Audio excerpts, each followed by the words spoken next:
Malgré le rapprochement avec les États-Unis, Cuba reste asphyxié par l'embargo américain qui menace de sanctions les entreprises faisant du commerce sur l'île. Résultat, le gouvernement castriste ne parvient pas à réaliser son objectif, attirer 2 milliards de dollars d'investissements étrangers par an.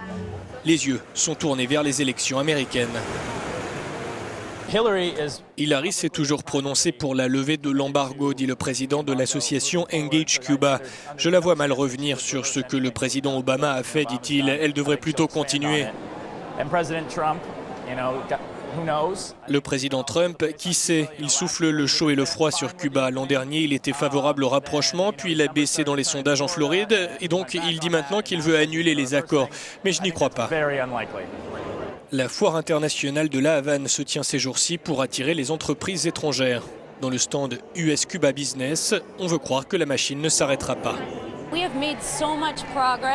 La relation entre les États-Unis et Cuba a tellement progressé que ceux comme nous qui travaillent dans les affaires vont continuer de pousser. Ça sera irréversible. Peu importe si Clinton ou Trump l'emportent, le monde des affaires va maintenir ses efforts pour lever les sanctions.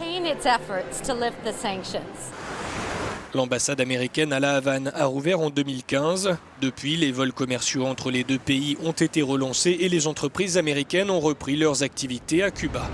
En mars dernier, Barack Obama était le premier président américain en visite sur l'île depuis 88 ans. Il souhaite y dynamiser l'activité privée, mais l'État cubain s'accroche à ses monopoles.